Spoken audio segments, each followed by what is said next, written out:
were just talking with Corey about buying houses and the way that things that are important in buying a house. Right. And, oftentimes people don't even maybe realize how many different ways there are to buy something. Right. Whether it's or own something, especially, I guess, in the financial world. Mm-hmm. How do you maybe recommend people buy certain things or own certain things? I mean, there's so many different ways to do it. Yeah. Well, if you're an individual, obviously you're going to own something in probably your name, right? And that's kind of important to know whether you want to own it in just your name or do you want to own it in a trust. So if you're an individual and you don't have a will or anything like this, it could be a mess to leave things behind someday, because that's a major transition, when you leave things behind.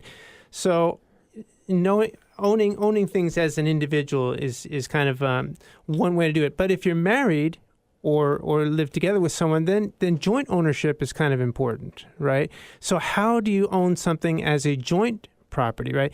And the typical, normal, automatic almost way of owning something is a joint tenants with right of survivorship. And that's real simple because the survivor is going to just automatically own the property. It just kind of happens, doesn't it? Yeah.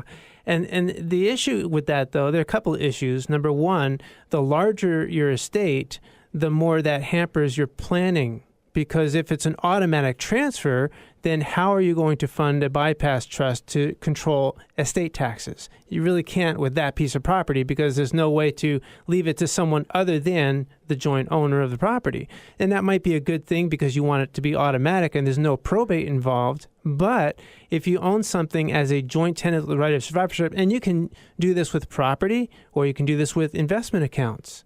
There's a lot of investment accounts out there that are owned as joint tenants with right of survivorship.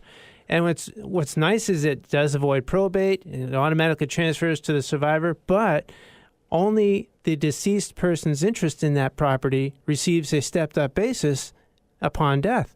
So what happens is the survivor, yes, they automatically own that account or that asset, but if they were then to sell that, then they still are going to have an income tax issue when they were to sell that because their share or ownership interest did not receive a stepped-up basis because they're still alive. So when you start getting into all of these and the ways you own things, is a lot of it for tax purposes?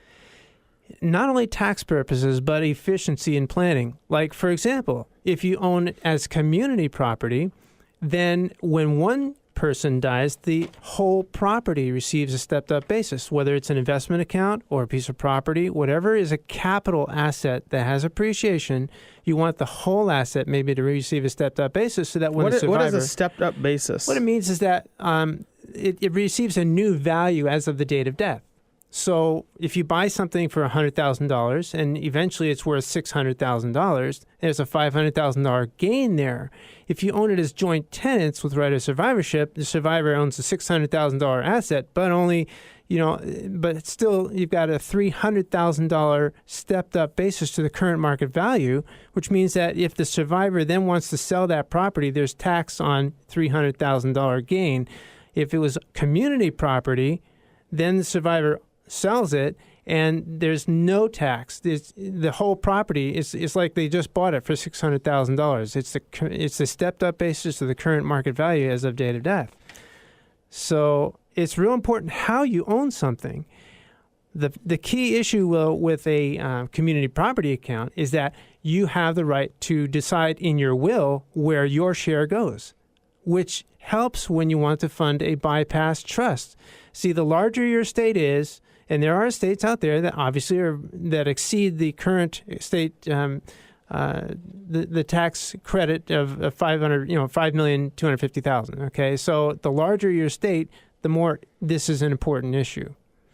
So when you start looking at all the different assets that you own, and let's say somebody comes to you before, and they maybe they don't have it they don't know how they own it. I mean, I imagine a lot of people don't know how they own things. Right. I don't know how I own a lot of my things, although I'm starting to think about it. Yeah. But when you start looking at all of these, and I guess are there other options first? Yes. I mean, is that kind of all the options? What are some of the other options before I start giving you some questions about how somebody even determines what's going to be the right way for them? Right. Another thing you might want to think about in addition to the tax issues is what happens if along the way you become incapacitated right? And then you need somebody else to walk in alongside you and act as you would in terms of managing the account or the assets, right? So in a situation like that, you're going to have somebody come in with a power of attorney who you've given the authority to act on your behalf.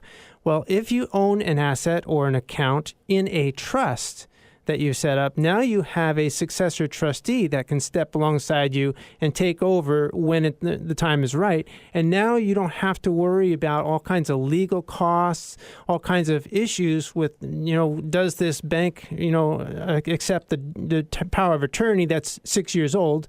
Well, if it's a trust and you've got a trustee that walks in, now you can just not have to worry about whether the asset management issues are dealt with. So that's a really important issue about having things owned inside of a trust. So let's just kind of recap. You have kind of owning it on your own. Right. You have a joint tenant. Right. You have community property. Right. And then you can put something in a trust. Yes. And whether you're an individual or a couple, a trust is still an efficient way of managing assets while you're alive, and also, obviously, it's a more smooth transition when you die, right? When you leave it behind, because we don't know when our last day is. But the thing is you want to leave things in such a way that it's going to be smooth transition, and you want to be remembered well. So when you start putting all of these pieces together, do people own different assets? Let's say, my wife and I, and we have certain things, call it, whether it's house and retirement funds and all these different vacation home or investment property. If you have all of these items, all of these assets, would you own them in different ways, or do people typically own them in a common way? Right. Typically, if it's an appreciating asset, like a stock account or a real estate or something that can go up in value, it's much better if you're a couple to own that as a community property. Now, there's only 9 community property states where this works. Other states, you're going to have to use a trust, to get around.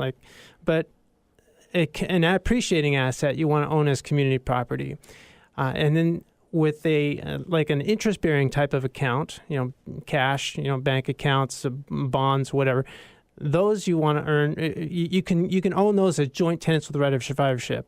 All right. But again, you get into the issue of if your estate is large enough to be concerned about setting aside $5 million into a bypass trust to avoid further estate taxes down the road. Which we all have that problem. Well, the idea is there are people out there who do. I know. So the idea is as you're building your assets up to that level, it's important to own it correctly. And that's the key issue. At what point in time then, we talk about this $5 million mark, and, not everybody has $5 million. Right, and actually as a couple, it's 10.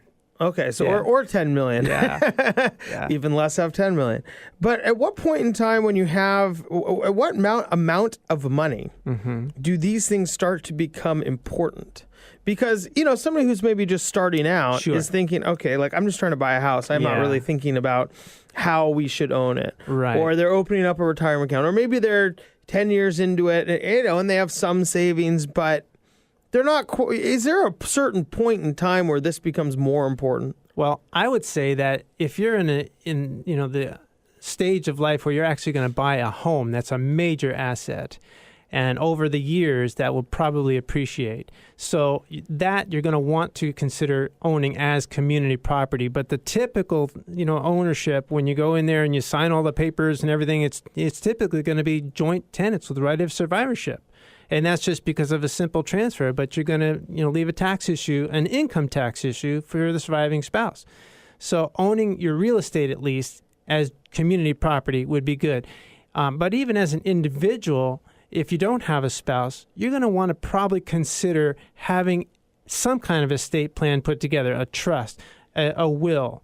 And if you've gone through the expense of actually setting up a trust so that you can now have more efficient management of your assets and so forth during your lifetime, then you're going to probably want to fund it, which means that you change the title of the property. If you don't originally buy it in the name of the trust, you want to put it into the trust by changing the title of that property to the name of your trust. So it can change, is what you're saying. And you don't have to start off, but over time, you should be thinking about these things. That's right. So there's the efficiency of management, there's tax issues, and it's just basically more efficient.